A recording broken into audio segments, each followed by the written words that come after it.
नमस्कार साथियों, unique politics पे आप सभी का स्वागत है। मैं उमेश झिलमिलिया।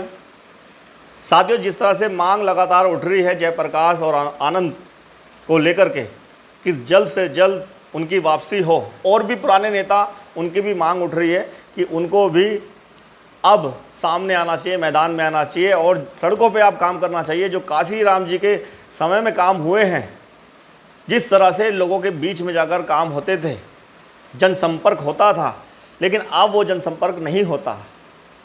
अब जो पदाधिकारी हैं वो गाड़ियों में घूमते हैं, गाड़ियों से उतरना पसंद नहीं करते, और यही चीज़ है जिसकी वजह से बीएसपी कमज़ोर हुई है। ये लोगों का मानना है, जनता का मानना है। बहुजन समाज के जितने भी लोग हैं उनका सबसे बड़ा आरोप ये है कि जो बीएसपी के पदाधिकारी हैं वो लोगों के बीच में नहीं पहुंच पाते।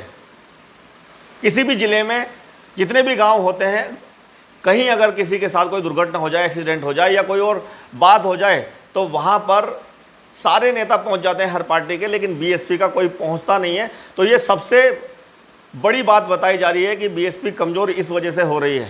उनका मानना यह है जो पदाधिकारी बन गए वो गाड़ियों में घूमते हैं, सड़कों पे नहीं रहते, गाड़ी से उतरना पसंद नहीं करते और मीटिंग करते हैं अपने एसी में बैठ करके।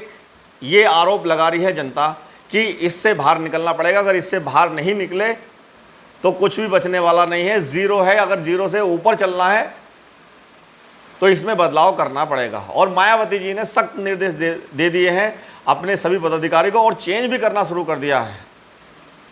लोगों का ये कहना था कि जो ईमानदारी से बीएसपी के लिए काम कर रहे हैं उनको मैदान में आना चाहिए, और पुराने जो कार्यकर्ता हैं जो घर बैठ गए थे उनको वापस लाना चाहिए। इस पर अब बीएसपी काम कर रही है, मायावती जी इस पर अपनी रणनीति बना रही हैं।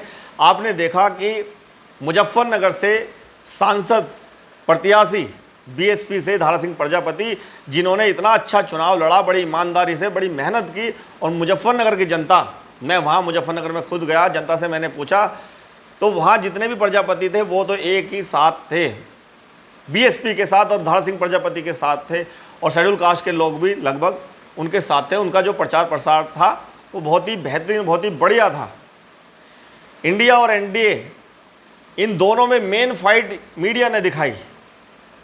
जिस मीडिया की आप लोग बात करते हैं, जनता बात करती है, गोदी मीडिया है कि वो चुनाव को इस तरह से दिखाता है कि दो ही पार्टियां लड़ रही हैं, तीसरी है नहीं। तो बीएसपी के साथ भी ऐसा हुआ। बीएसपी को किसी ने भी मैदान में नहीं रखा, किसी मीडिया ने ज़्यादा नहीं दिखाया। सोशल मीडिया के कुछ मीडिया हैं, हमारा मीडिया हो, हमारा चैनल हो गया, या और बहुजन समाज के जो मीडिया हो गए, शायद बीएसपी के बारे में उन्होंने सच्चाई दिखाई। बाकी बड़े चैनलों पर बीएसपी के बारे में कोई कुछ भी दिखाना किसी ने नहीं चाहा। एनडीए और इंडिया गठबंधन के बीच में लड़ाई हुई, उसके बाद मुजफ्फरनगर में जिस तरह से धारा सिंह प्रजापति चुनाव लड़े, तो लोगों का मानना यह है कि ऐसे नेताओं को बड़ी जिम्मेदारी दे देनी चाहिए, और बीएसपी की सुप्रीमो मायावती जी ने उनको बड़ी जिम्मेदारी दी है और उनको पश्चिमी उत्तर प्रदेश का प्रभारी बना दिया गया है। तो ये बड़ी बात है। जनता जिस चीज़ की मांग कर रही है उस मांग को पूरा कर रही है मायावती जी। हर सोशल मीडिया पर जितनी वीडियो बीएसपी को लेकर बन रही है, तो वहाँ लोग अपनी अपनी बात रख रहे हैं। मेरे पास भी अब व्हाट्सएप पे भी मैसेज आने शुरू हो गए हैं कि ऐसा होना चाहिए, वैसा होना चाहिए। मैंने कहा कि जयप्रकाश और आकाश आनंद जी मैदान में आ सकते हैं, मैंने वीडियो बनाई। अब कुछ और मीडिया भी दिखा रहे हैं कि उनकी जल्दी वापसी हो सकती है, लेकिन मेरे पास इतने सारे कमेंट हैं कि बहुत जल्दी करके उनको वापस मैदान में आना चाहिए। हरियाणा में भी चुनाव है, बिहार में भी अगले साल चुनाव है, महाराष्ट्र में भी चुनाव है, तैयारी अभी से कर देनी चाहिए। तो उनको मैदान में लाना ज़रूरी है बीएसपी के लिए। और एक नाम बहुत बढ़िया आ रहा है, अभी बहुत सारे ऐसे कार्यकर्ता हैं जो चुनाव लड़े, सांसद प्रत्याशी रहे, उनको हार का सामना करना पड़ा, लेकिन उनकी ईमानदारी उनके प्रचार प्रसार में दिखी, और बीएसपी के प्रति वो जितने ईमानदार हैं। जैसे कि लालगंज से आपने देखा इंदु चौधरी चुनाव लड़ी, वो सीट ऐसी थी जिसमें हम मानकर चल रहे थे कि इंदु चौधरी कड़ी टक्कर दे सकती है, त्रिकोणीय चुनाव को बना सकती है, और वहाँ ऐसा हुआ। लालगंज में बीएसपी से इंदु चौधरी ने जो काम किए, जो पब्लिक के बीच में घर घर जाके महिलाओं से मिलना, बुजुर्गों का आशीर्वाद लेना, लोगों के बीच में जाना, वो बहुत ही लोगों को पसंद आया, और लगभग 2 लाख से ज़्यादा वोट उनको मिली। तो इंदु चौधरी के लिए अब लोग कमेंट कर रहे हैं कि इंदु चौधरी जी को भी बड़ा कोई पद देना चाहिए, पदाधिकारी इंदु चौधरी जैसे होने चाहिए, दारा सिंह प्रजापति जी को बनाया है ऐसे होने चाहिए।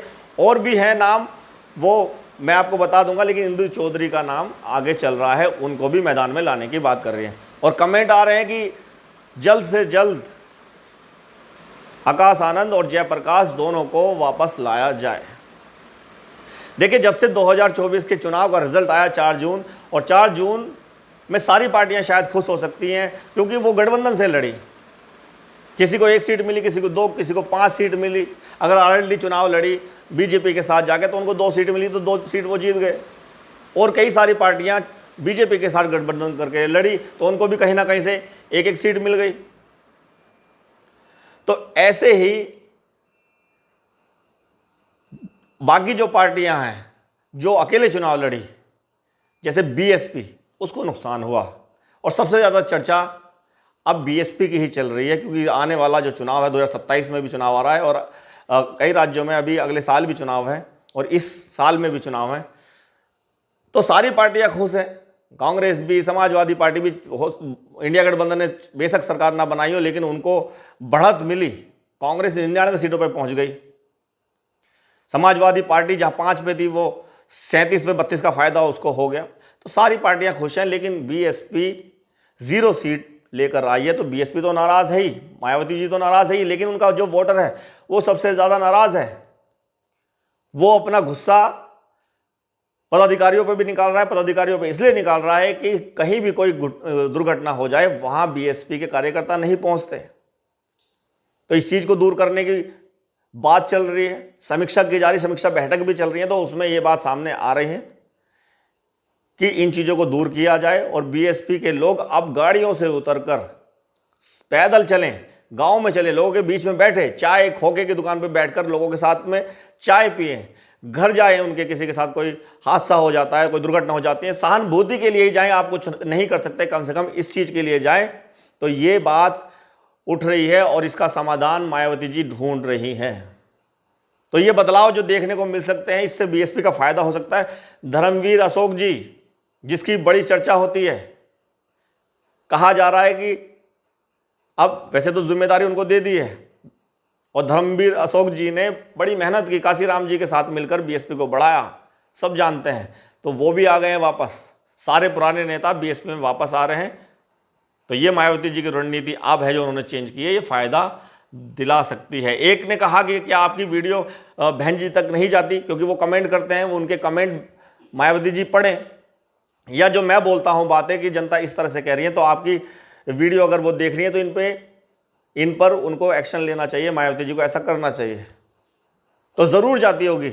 आकाश आनंद जी भी देखते होंगे वीडियो और मायावती जी भी देखती होंगे। अगर वो नहीं देख पाते होंगे तो उनके जो कार्यकर्ता होंगे वो देखते होंगे। सारी मीडिया पर, ज़्यादातर बहुजन समाज की जो मीडिया है उन पर इसी तरह की बात हो रही है। और कमेंट में, मीडिया में चलो कैसी भी बात हो रही है, लेकिन कमेंट में जनता जो चाह रही है वो कमेंटों में दिख रहा है कि जनता अब इस तरह की मांग कर रही है। तो कमेंटों से पता चल जाता है कि माहौल किस तरह का है और अब क्या करना चाहिए।